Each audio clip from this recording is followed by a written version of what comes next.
The community's been kind of thinking about streaming databases for a few years now. There's a number of products and startups and blog posts, and well, now there's going to be a book. Hubert Dulay and Ralph Debusmann are collaborating on a book on this very topic, and I've got them on the show today to give us their take on this very important topic. Let's listen in.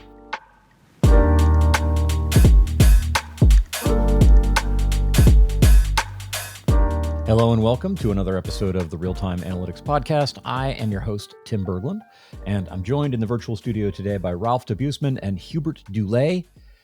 Ralph and Hubert are collaborating on a book on the topic of streaming databases. Ralph and Hubert, welcome to the show. Thank you. Us. Thank you. Let's just start with this. I'll make this question a jump ball. What's a streaming database?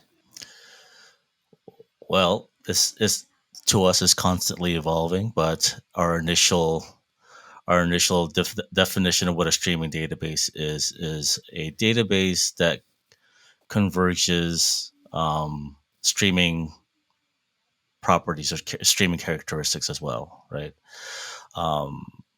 It's an attempt to marry some of the basic database functions and then expose some of the other streaming-like constructs in the database as external services, right, for others to use.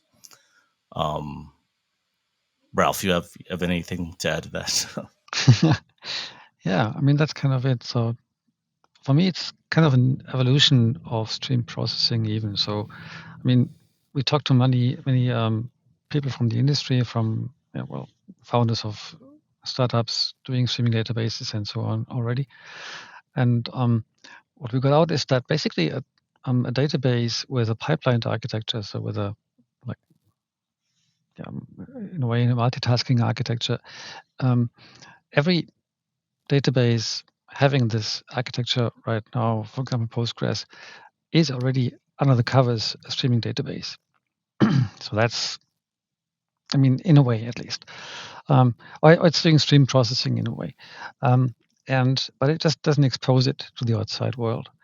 And what streaming databases are beginning to shape for us, to look like for us, is that they are essentially, a database which exposes these concepts to the outside. So especially materialized views, that's a huge concept here. But also, you could also view it at it like it's kind of a further evolution of stream processing, which makes it more tractable or more accessible to the outside world. I mean, outside the still kind of closed set of stream processing people, or who can actually do that, who can actually use K-streams or Flink. So that's what's interesting for me also. So you're thinking a streaming database in that last sense of democratizing stream processing would take stream processing from I have to learn this Java API or heaven forfend Scala or something like that, and just do that work in SQL. Yeah, I mean, SQL is the main concept for most of them, and it's also, I mean, you can think of it as an evolution. I mean, a more direct evolution from KSQLDB, for example. So if you have KSQLDB, that was kind of a first step towards a streaming database. I mean, I think Confluent also called it streaming database. Yeah. So, but I mean, essentially, I was there. That is correct. Oh, you actually coined it. Okay. No, I didn't coin it, but that was definitely the way Confluent was trying to talk about KSQLDB, or back then KSQL in say 2018. That was it was this hybrid of stream processing and a database. You know, there's all this event-driven architecture and stream processing happening out in the world, and this sense that traditional so-called data at rest databases were not quite a right fit, and it was an attempt to find this third something. Yeah. I think one thing I'd add here is that a lot of people that are familiar with streaming have watched or read Martin Kleppmann's videos and blogs about turning the database inside out, and that's where the heart of our conversation or the book really lies, is where Martin takes two components out of the database, or in particular, like OLTP databases that are naturally streaming like constructs. Number one is the wall, the write ahead log, or if you're in Postgres, or some kind of commit log that's in a database, right?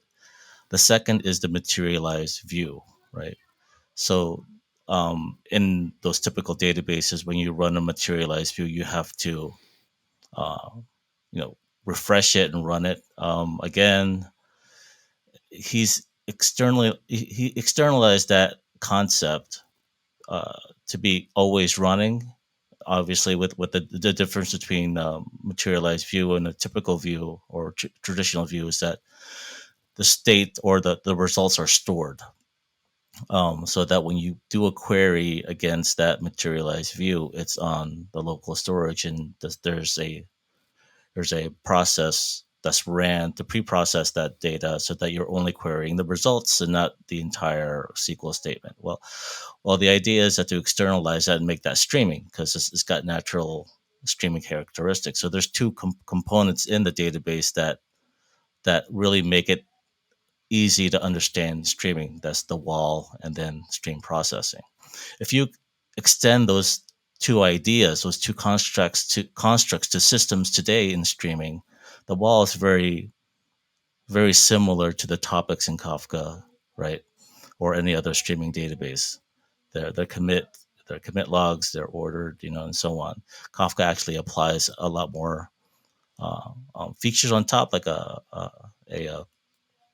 offset and retention and so on, but it's still emulating or mimicking a wall in a database. Similarly, the materialized view, that is akin to like stream processing, right? So if you think about that, this is the whole data pipeline that you know of in streaming incorporates two database constructs, but they're just external. That's the streaming platform like Kafka, and something else that does the stream processing. So I'll put one or maybe more links in the show notes. I just made a note to find some links from Kleppmann, because those are foundational concepts and he explains them well. But and I want to circle back on that, just that database inside out thing, because both of you have said something like this. But there's a database, let's just say Postgres. It's a good, very familiar transactional database that is probably not what we're talking about, but everybody understands it. So at the heart of that, there's these mutation events impinging on the database, and they get put into an ordered log. And then because that log would be an unpleasant experience, it wouldn't be very useful to just have to read that. That log gets rewritten into all of these tables, because we say, hey, we want this particular view of this particular stream of mutations, and we want that view to satisfy certain performance contracts when queries hit the database. So you don't stay with the log. You start with the log, and then you rewrite the log into tables. And those tables are indexed and queryable, and you've got all your characteristics of the database. So what you're saying is we pull that apart, and that was kind of Kleppmann's idea, and the log is now Kafka, and there are lots of little services consuming from those multiple logs, creating their own views of data.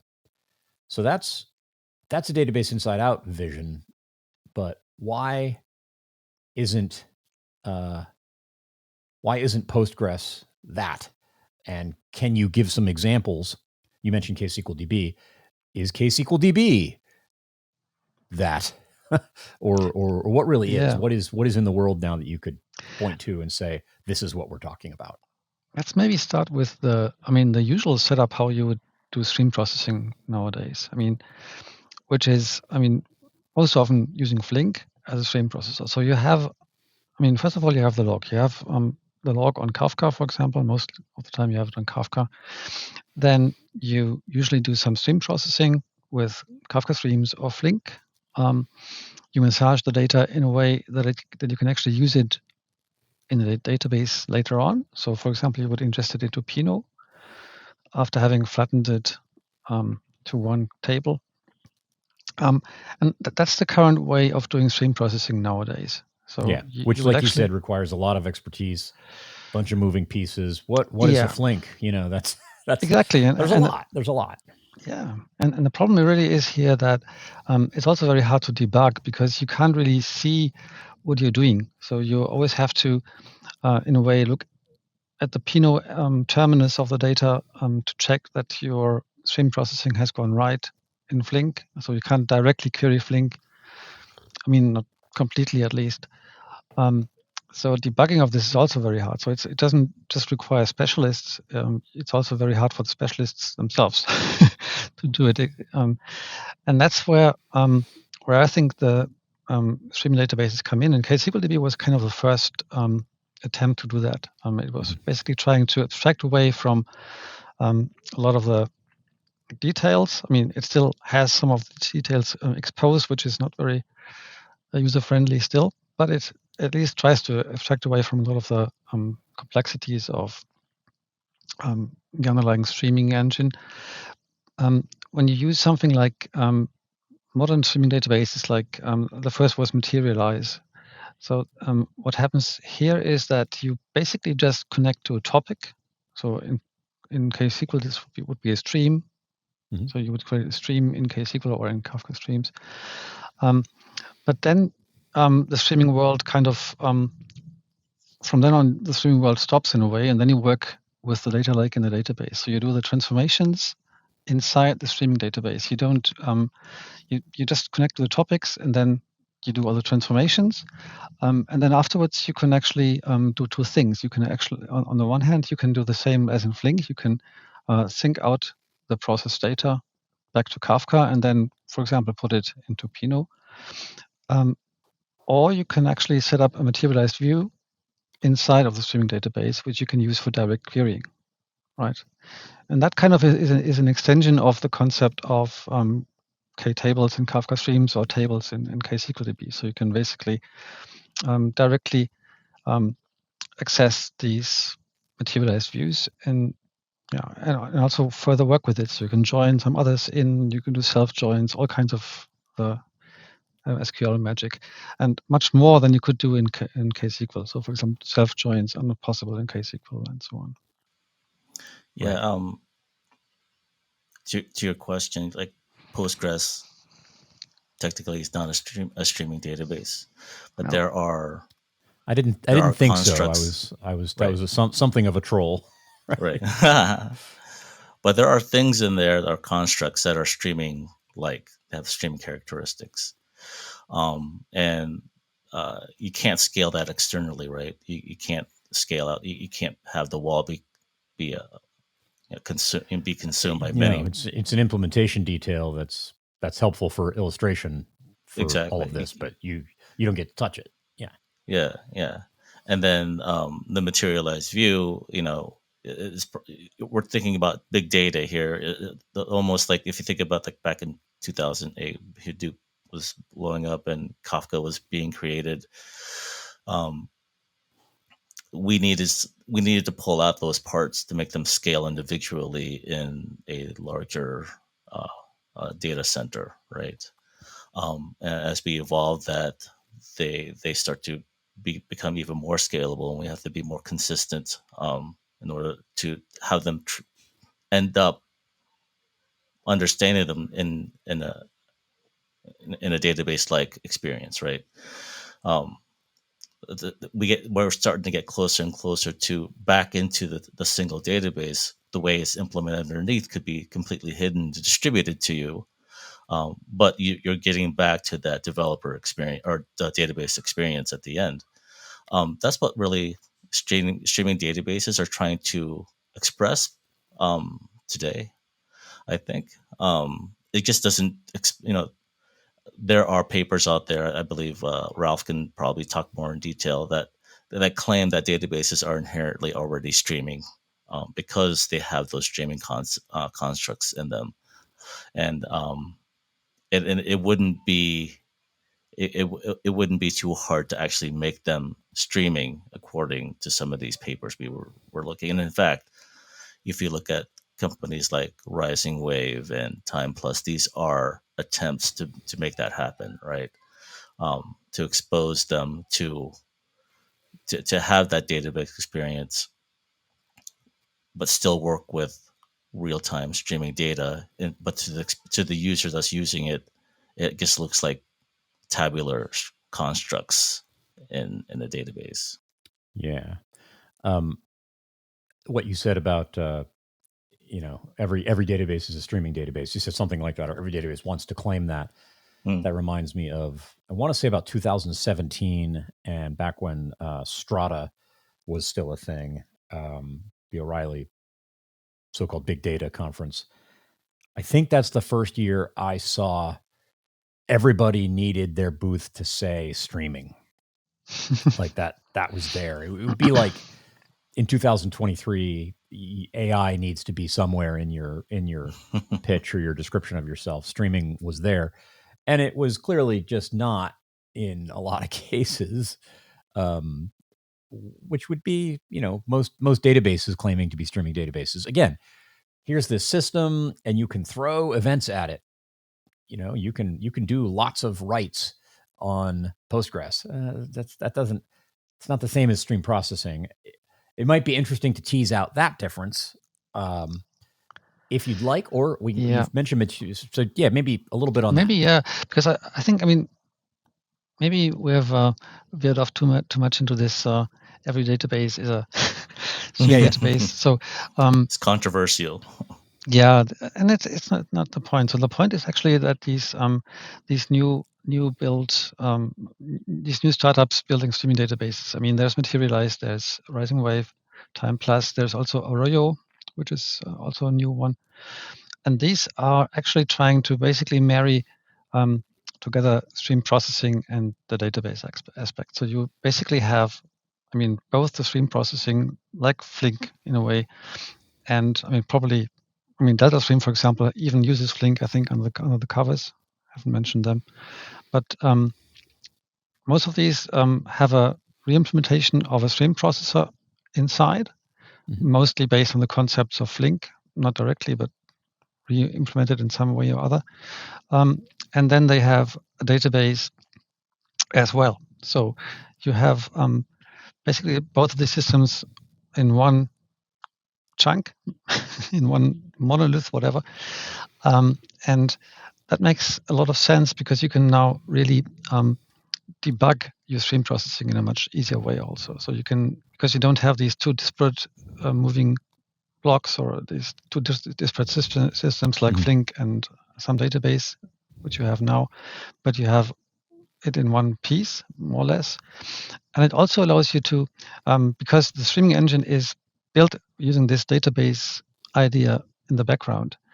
The stream processing engines are built to be, for example, Postgres compatible. For example, Materialize and Rising Wave are both Postgres WIRE compatible, and also the SQL syntax is also compatible with Postgres to a certain extent.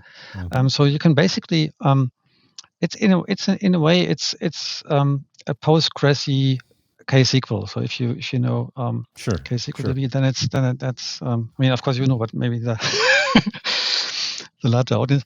So if you look at KSQL DB and then you just have a true SQL database syntax and also feel. So it feels like a database.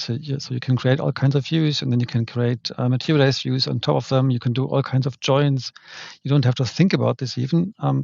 Whereas when you look at KSQL or Flink, you always have to think about the time semantics and all that stuff and windowing and at least if you want to do like full table joins. And for these use cases where you really want to treat the data like or do stream processing in a more database like fashion, they are very useful, I would say, and they will basically open up this space, to repeat this again, for outsiders, so that you can actually have normal database people coming or trickling into the streaming scene and do stream processing to a large extent. that's interesting for me. That's that again, that democratization sort of angle. Yeah. And very much in the case of like KSQLDB, the Kafka abstraction was very visible. It was exactly very forward. You knew that there was Kafka there, and you might like not to know that because it might not even be true. And that's what they do. Yeah. Are these primarily transactional? All the examples we've been talking about have been OLTP databases. Is the notion of a streaming database fundamentally an OLTP notion? No. In fact, I'll bring some experience with using Apache Pinot and being at StarTree. There is a large dependency on for OLAP systems to need some pre-processing of data, and if it's heavy pre-processing, you need to use something like a Flink or even a Spark to do that heavy lifting of transformations that are complex, to be able to serve or prepare that data for easy serving in an OLAP system like Apache Pinot. So like in other words, Pinot's fast, but you might have to move things around or enrich or flatten things a little bit. If you need 50 millisecond P99, it's exactly so you got to work for that. Right, exactly. So there's a specific role that Pinot plays in that it needs to service data really fast it's the last mile that you need to get that data in front of people's eyes, right? Mm-hmm. While stream processors, they're the step that enables that fast low latency queries in Apache Pinot. So there's a huge dependency between those two systems. The idea here is that if you marry these two systems together and you had one SQL interface, right, that created you a transformation that pre-processed the data that was akin to a materialized view, and also allow users to pull that query, submit pull queries, on that same system, then you can technically have a different role prepare you a SQL statement that will prepare the data for an OLAP table, and then also define the OLAP pull query on both sides of the materialized view, right? It's a consolidation like a SQL engine that spans not just data at rest, but data in motion. Does that make sense? It does. And you used a term there that is something I wanted to get into. And actually, Ralph, if you got more to say on that, I'm going to ask about queries next. So if you want to talk about something other than queries. Yeah, just to throw in, I mean, there's different kinds of streaming databases already now. So there's so the materializes or rising waves or Arroyo of this world, they are more OLTP oriented, so they are still row based. I mean, like a stream processor is. I mean, because I mean, if you think of it, I mean, what you get in on what you have on Kafka are actually rows most of the time. So that's why stream processing is also, I mean, firstly row based. But there's also others like data stream, like Time Plus, which basically marry together stream processing with an OLAP database already. So you can have so that gives you kind of an OLAP access. For example, Time Plus uses some version of ClickHouse under the covers to build this OLAP database. So you basically have something like Flink and an OLAP database, real-time OLAP database in the same system, and then you can use that together. Yeah, even in Pinot, if you think about the StarTree index, which is very like almost like a materialized view. I mean, in terms of implementation, it would be fair to call it that. Right. Yeah. I wouldn't. Yeah. If it gets at the high level, at the highest level, is preparing data as it comes in before you query it, right? You could see that happening a lot more in the future, especially in Pinot specifically, starting to provide more like joins and more complexity as the data comes in. if you think of the upsert feature, for instance, in the Apache Pinot, that's another way of kind of preparing that data as it comes in before it lands, right?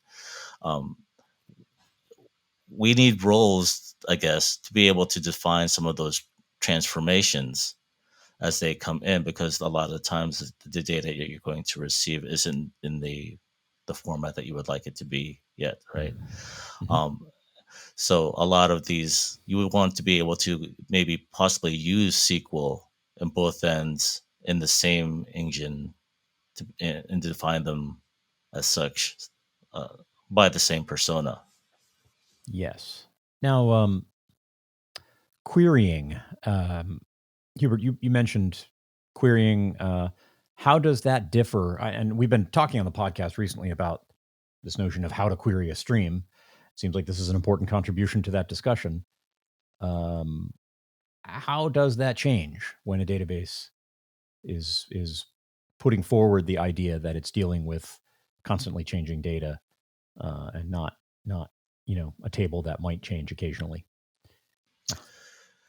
Yeah, so how do you query streaming data? I think it's the same way, just like OLAP, the real-time OLAP systems out there.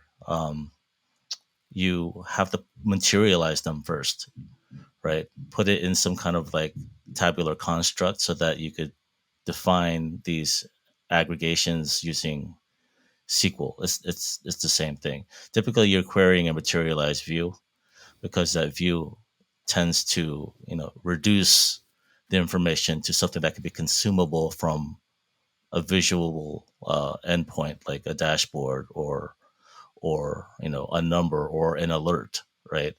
That you have to reduce that data so that it can be consumed manageably. The stream is never ending. No one person or one thing could be consuming a whole stream to make a decision upon something. It's typically done on top of a materialized view that gives you an aggregation or a window or some kind of like snap or window of a view of the stream that allows you to make that decision, right? So you're not typically querying the stream directly. You're querying the materialization or an aggregation or a reduction of that stream into something that could be consumable. Right. You have to turn it into something that is convenient to query. That makes sense. I think that the querying is also a major aspect of querying of the stream also in the differentiation of these streaming databases. So there's streaming databases which like these OLTP oriented ones, row-based ones like Materialize, Rising Wave, Arroyo. They, if you would like to use them for OLAP queries, then they are not really useful for that. If you directly query them, because they are row-based, right? So they don't have any columnar indexes. So what you would do in this case is to use these streaming databases just as a stream processor. So you would just read data from Kafka, do stream processing in them, and sync it out again to Kafka. So you would actually use it as a Flink in a way. Yeah, as an easier Flink. Yeah, not as powerful, of course, but you don't have the data stream API. You can't do all these tricks. But for most of the time, you don't even need these tricks. So you can just use the plain SQL for many things, for which Flink SQL might not be enough sometimes. The other thing is you have these more OLAP streaming databases like Time Plus, where actually the data is materialized already in an OLAP database. So you could actually then also use them for OLAP access, right? Whereas for the more OLTP ones, you would actually be able to, you would actually not be able to do that. You would only be able to do point queries or select all or something, select star. Sure. So there's different kinds, so to say, of streaming databases. When can we look forward to the book? If anybody wants to dive deeper into this, what's the plan for that? And I know these plans are always changeable, but it's August 7th as we record this. What do you think right now? Yeah, there should be in the next couple months, an early release of maybe the first 2 or 3 chapters. That should give you a hint as to how the book is progressing, what direction it's going, how it's laying it out. There's a big chapter, which is what we call chapter 5, which is that's the core of the book. It's the chapter 5 is titled Streaming Databases, just like the name of the book, and all the previous chapters are intended to build up to that chapter, just to kind of lay a foundation of what we were trying to do here. What are the constructs in a database, a typical OLTP database that are streaming, have streaming characteristics, and then how Clientmen pull those things out to be scalable at larger capacity of big data and faster data. Then how in chapter 5 we bring that back into the database again, and utilizing those same constructs with the scale that we need in a familiar environment called a database and the catalog and select SQL and so on. But yeah, I'd say we will, in the next couple months, you'll see a preview, and then in 2 months after that, another early release. The book should come out about June or July of next year. My guests today have been Hubert Dulay and Ralph Debusmann. Hubert and Ralph, thanks for being a part of the Real-Time Analytics Podcast. Thanks a lot. Thank you. And there you have it. If you feel compelled to help us spread the word and grow the real-time analytics community, you can give us a rating on Spotify or Apple Podcasts or wherever fine podcasts are sold. If you're watching us on YouTube, hey, subscribe and, of course, hit that notification bell. And you can always share your favorite episodes on LinkedIn or Twitter or wherever it is you do social media. Thanks, and I look forward to talking to you in the next episode.